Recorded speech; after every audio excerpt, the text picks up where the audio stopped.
Je lis du livre de Jérémie, chapitre 29, au verset 11, ce qui suit. Car je connais les projets que j'ai formés sur vous, dit l'Éternel, projets de paix et non de malheur, afin de vous donner un avenir et de l'espérance. Prions. Notre Seigneur et notre Dieu, nous voici en cet instant ta présence pour te louer, te bénir, te magnifier, reconnaissant que tu diriges nos vies et tu fais ce qu'il y a de meilleur pour nous. Merci Seigneur. Alors que nous allons prendre le temps pour étudier cette référence, que le Saint-Esprit nous éclaire, nous dirige, nous fasse du bien comme il n'a jamais fait. Nous t'avons prié au nom de Jésus pour ta gloire éternelle. Amen. Pourquoi avons-nous lu ce verset? Afin de mieux comprendre ce que traverse Joseph en Égypte. Rappelle-toi, il a été vendu par ses frères, il est arrivé dans la maison de cet homme, Potiphar. Potiphar qui l'achète et qui certainement lui montre ce qu'il attend de lui, ce qu'il doit faire. Et il observe. Parce que souvent, les grands patrons, parce que Potiphar est un grand patron, d'accord? Les grands patrons embauchent du monde et ces personnes sont appelées à faire fructifier leur entreprise. Et dans Genèse chapitre 39, Genèse 39, je voudrais que tu lises avec moi.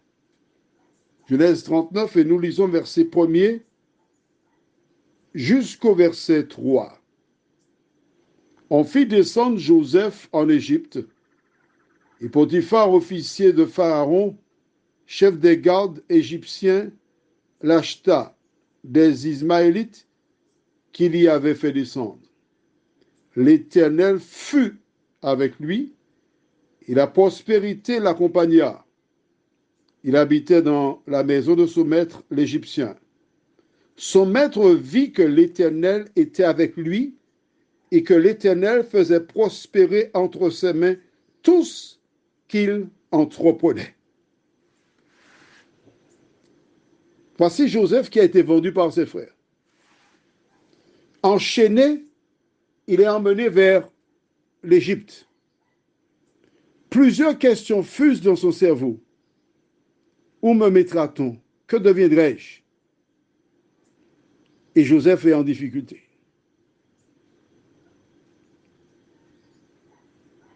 Beaucoup de personnes s'inquiètent pour l'avenir. Ah, je ne sais pas. Est-ce que je pourrais m'entendre avec le nouveau patron? Ah, j'ai peur parce que je ne sais pas s'ils seront gentils avec moi. Des personnes qui créent des problèmes avant même l'arrivée des problèmes. Mais quand Joseph arrive chez Potiphar, la Bible déclare que l'Éternel était avec lui. Et tout ce qu'il faisait réussissait. Potiphar lui-même, quand il regarda, il reconnut que l'Éternel était avec Joseph. Certes, son père n'était plus là. Son frère Benjamin, son petit frère Benjamin non plus. Mais il se trouvait dans un cadre parfait. Bonne alimentation, boisson, serviteur, servante, il est le gérant. Pourquoi? Parce que lorsque la femme l'attaque, Madame Potiphar, elle avance vers lui, toujours dans le même chapitre. Je lis verset 7. Après ces choses, il arriva que la femme de son maître porta les yeux sur Joseph et dit, couche avec moi. Il refusa et dit à la femme de son maître, voici mon maître ne prend avec moi connaissance de rien dans la maison et il a remis entre mes mains tout ce qui lui appartient. Il n'est pas plus grand que moi dans cette maison et il ne m'a rien interdit excepté toi, parce que tu es sa femme. Tu entends ça? Il dit que Potiphar n'est pas plus grand que lui dans la maison. Un esclave, oui, qui a été acheté. Il se met sur le même pied d'égalité que Potiphar. Tant sa responsabilité est grande, tant les gens tournent leur regard vers lui parce qu'on réalise que c'est lui qui fait tourner la maison. C'est lui qui fait prospérer l'entreprise. C'est lui qui est la source de la bénédiction.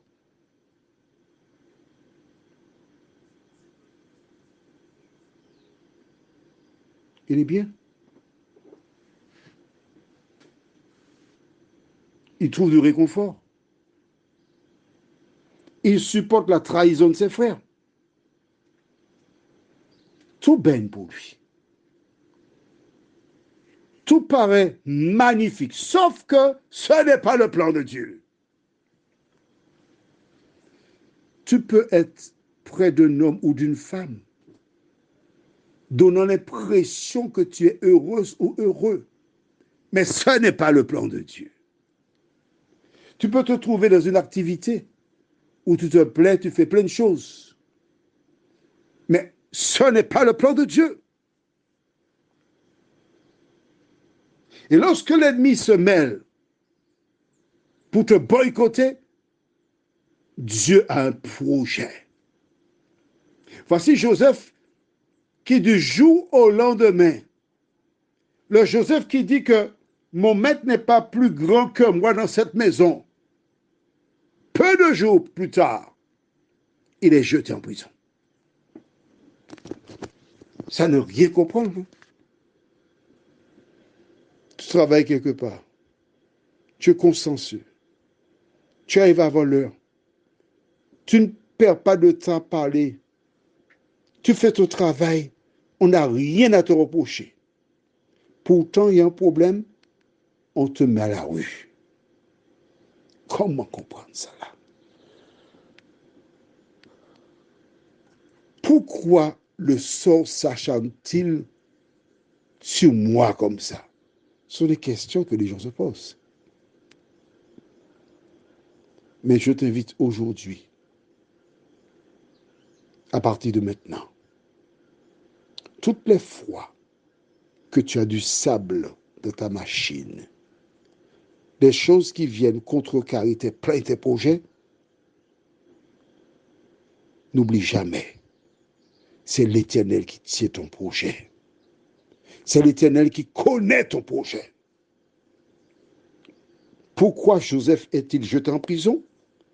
C'est ce que nous verrons dans les jours à venir. Prions. Notre Seigneur, notre Dieu, voici Joseph qui est à nouveau en prison. Mais bien qu'il soit dans ce lieu, il continue de être fidèle. Il continue de servir, adjoint du chef de la prison gracieusement, avec plaisir, il fait son travail. Comment est-ce possible? Vendu par ses frères injustement, trahi par Mme Potiphar qui le fait jeter en prison, il n'a jamais perdu sa joie de vivre. Seigneur, comme une personne qui, suite à des injustices, de la méchanceté des hommes, change, deviennent susceptibles, ne disent plus bonjour, sont dans leur coin, torpillent, font du mal, rendent le mal pour le mal. La parole nous indique que l'enfant de Dieu, Joseph, avait un autre comportement. De nous aider à faire comme lui. Guide-nous dans ce sens, nous t'en prions. Au nom de Jésus, pour ta gloire éternelle. Amen. Que l'Éternel continue de te faire du bien. Je te souhaite une bonne nuit sous son regard.